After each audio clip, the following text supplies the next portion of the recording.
Welcome to the Brookby Mansion.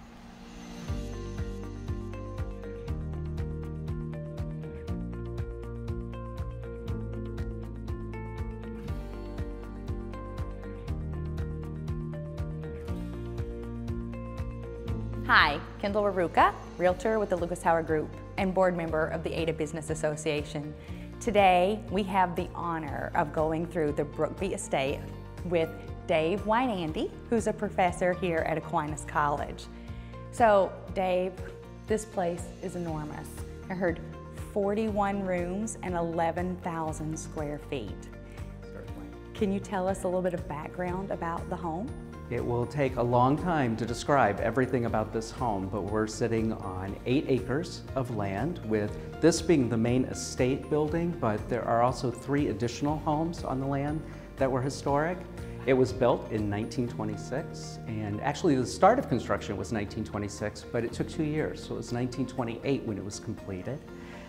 The gardens themselves, which we'll be going through a little bit later on, took 5 years actually to complete. It was started by, or built by John Blodgett, who was a lumber baron at the time, yes. And we recognize the name in Grand Rapids because of Blodgett Hospital, which he and his family established.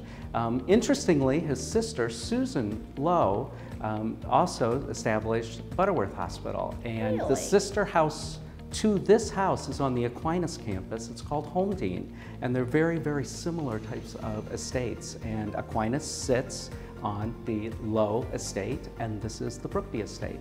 It's absolutely stunning and It's beautiful. It's beautiful. And everything in here, the craftsmanship is amazing, from the staircases to the gardens. The quality of all of the work that was done here was the top of the time, and it would still maintain the top. A lot of the people who were constructing were the same people who were constructing the Rockefeller home, the Guggenheim home, the DuPont home. The garden that we'll be going through later, the designer of that was the same person who designed Central Park in New York City and the Capitol grounds. It really is historic in so many ways. And Aquinas actually uses it as a primary residence Most for certainly. the president of the college. Yes. And you have a new president, right? We do. We do have a new president, Dr. Kevin Quinn, and his wife Terry live in this house, and it was gifted to, the house was gifted to the college in 2016 by Sam and Janine Cummings, who were the last residents of the home, and they gifted it to the college, and we've used it as the president's house and use it for events and entertaining, and it really is a community house. So Dave, Aquinas has partnered and offered this amazing scholarship program for your non-traditional student, and you teach mostly adults and non-traditional students. Can you tell us what that means? What is a non-traditional student? Non-traditional student can be a variety of things, actually. A non-traditional student usually has had a break in education at some point, usually over the age of 23.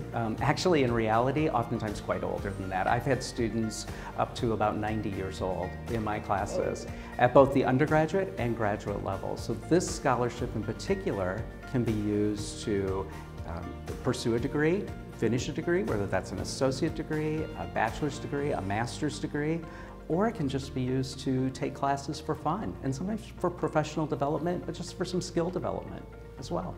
That's wonderful, and it's a 20% discount on classes, and I believe that's good though. They can work towards that degree for 7 years, is that correct? Yes, you can use the scholarship, the 20% discount on tuition.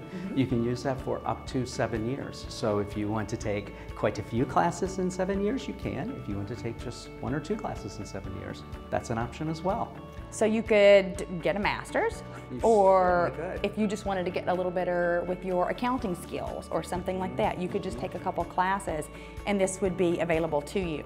It would. I have students who sometimes come back to school because they want to learn about history, or they want to take an art class just for the fun of it, or guitar lessons, or learn some skills that are a little bit harder skills, such as the accounting or management or public speaking types of skills. You can use it for whatever your needs are. We are so fortunate and blessed to have this opportunity available, and it's certainly. for all members of the Ada Business Association and their employees.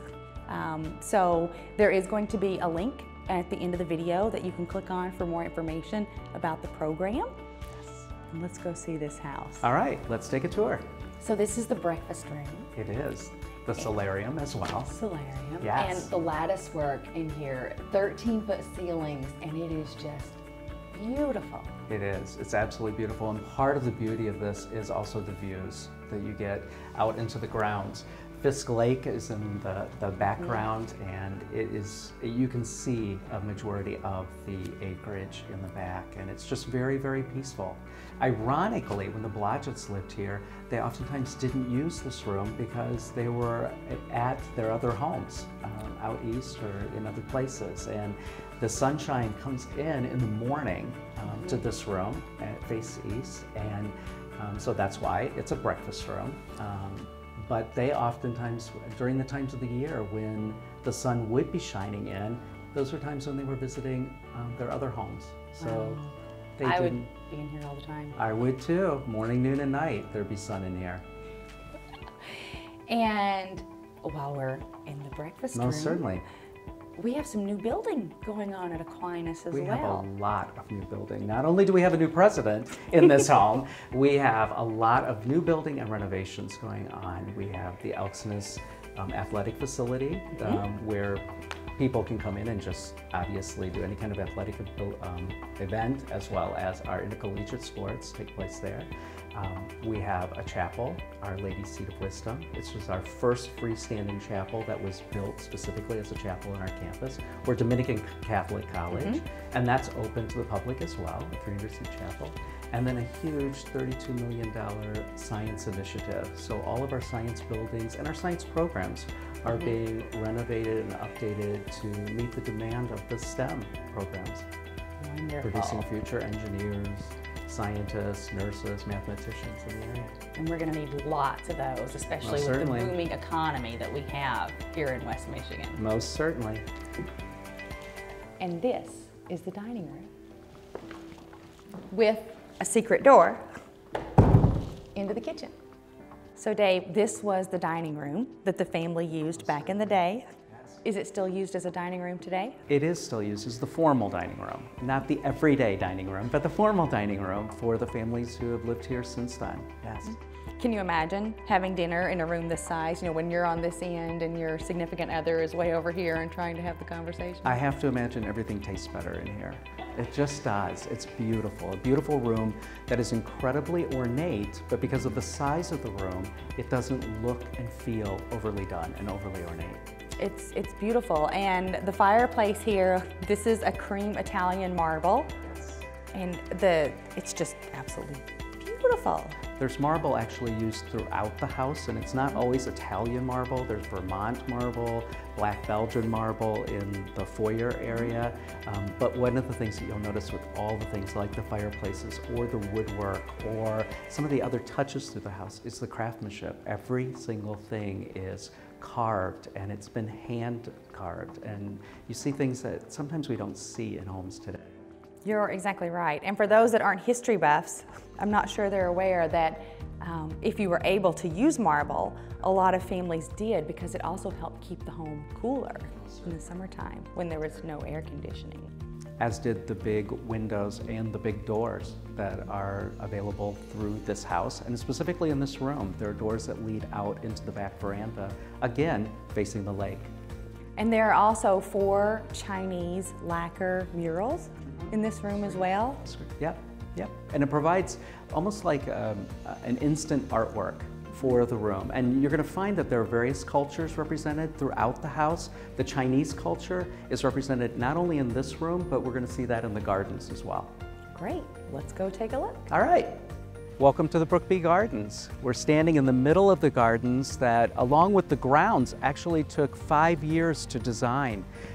They were designed obviously with the house. They're on the Historic Registry, as is the house, the National Historic Registry, as well as the Michigan Historic Registry. The gardens themselves are off of the side living room, and they've recently been redone. The gardens were originally designed as a Chinese gardens. In the 1940s or so, they were changed to an English gardens. And just recently in 2016, with the help of the Edith Blodgett Foundation, as well as the Brookby Foundation, and many local gardening groups, we've restored the gardens back to the Chinese gardens that they originally were. Well, Dave, this has just been amazing. Thank you for letting us see this beautiful house and the grounds today. And fall semesters are quickly approaching. So we want to tell everyone, if you're interested in the scholarship program, please make sure that you follow the link. And then you can contact the information on there if you have any questions about signing up to using that or to use that scholarship. Well, certainly aquinas.edu and contact us. Classes begin at the last week in August. That's fast. It is fast. And we always end with, what's your favorite thing about Ada? Oh, my favorite thing about Ada is the sense of community that I find. I'm not a resident of Ada, but I will tell you, every time I go there are a lot of things to do, first of all. People are all friendly to each other. There's a sense of hospitality. So the sense of community happens whether you're a resident of Ada or you're a visitor of Ada. You feel welcome. You're absolutely right. And hospitality is the perfect word to describe Ada. Thank you for having us today. Thank you. Welcome to our home and our campus.